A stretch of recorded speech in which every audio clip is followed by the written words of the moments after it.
think it's time now, brother. Would you like to tell us how the Lord delivered you from the spirit of death? Last year it happened in March. I had a couple of visions before that it happened, that I was going to die. In one vision I was saying that I was trying to hang on to something and I couldn't hang on to it, I was just losing it. And the other vision was that I was pretty much dying.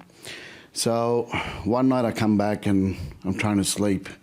So I get up and I smell this thing. And I thought my wife was cleaning downstairs, so I thought, why is she using bleach at 1 o'clock in the morning?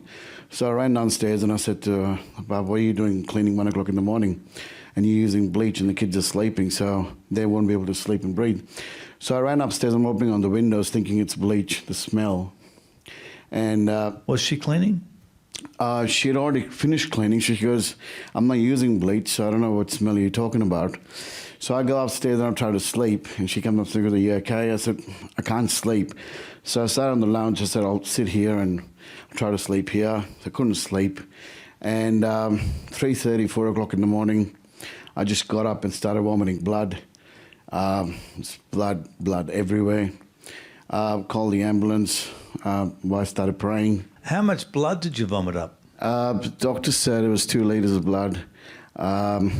2 litres? Yeah, 2. That's a huge amount of blood. Yeah, it was 2 litres of blood, and the whole bathroom was full of blood, and there was actually blood clots. So the surgeon said my body was the blood vessel was leaking blood inside me, and the whole body was filling up. The organs were filling up with blood, and it was just clotting blood all over my body, which is coming up here. That's why I could smell old blood, and it was not actually bleach. It was just old blood that was coming up here, and that's what I was smelling. But he didn't vomit blood. The blood was leaking and he didn't know, and his stomach was quite swollen. So when he opened his mouth, it just sprayed out like a fire hose. So, Jodie just swapped places with Jimmy. So tell us, you'd been cleaning downstairs or whatever. Now you're upstairs, 3:30 in the morning. So tell us from your perspective, what happened? Okay, well, I knew that he wasn't quite right, so I asked, and we have a lounge in the bedroom, so he said that he would sit down because he couldn't lay down. He was too uncomfortable. He thought that he had bloating. He was Googling on different things, and for some reason he had in his mind that he'd taken iron, which I questioned because he wasn't, but that's what he thought his issue was. And then I woke up in the morning and I could tell by the look on his face that he wasn't in a good way. And he said, I need help. And he opened his mouth and it sprayed everywhere. And then he actually passed out, which I caught him, which is the Lord, not me. Yeah. So what were you thinking when you're seeing your husband vomiting blood spewing out of his mouth? I actually had peace and I didn't panic. And I got down on my knees and I prayed after I called the ambulance. And then he was rushed for surgery.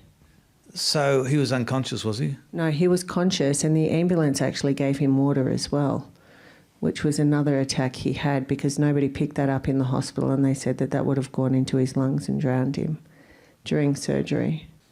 Okay, so then you call me while he's having surgery. Yes. Yeah, I called you, and we had people from the war room as well, I think, were agreeing in prayer as well, and we prayed while he was in theatre. And I think you said that was quite a big spiritual battle that he was facing. Yeah, so I'm praying, and it was very intense spiritual battle against the spirit of death in the operating room. I could see the spirit of death. And then hung up the phone, and then in a few minutes you called back, like 5 minutes. It wasn't long. Yeah. Quite a battle in the spiritual realm, and the Lord saved him. Yes, the blood vessel actually, the acid eroded it, so it just went straight through. So they had to burn it and put clips inside of him as well. I'm ever grateful, and every morning I wake up and I thank God, thank Jesus for every small thing in our lives, even the bed we sleep on, the pillow that we have. And your preaching has been amazing, Pastor Mark, because that's teaching us what to do and how to do it. And it's helped me a lot. Like in the morning, we both wake up, we pray. Jodie's praying 4:30 in the morning. I wake up before I sleep, say thank you all day to God for what he's done for us. And pretty much everything, it's thankful. We're grateful to God for that.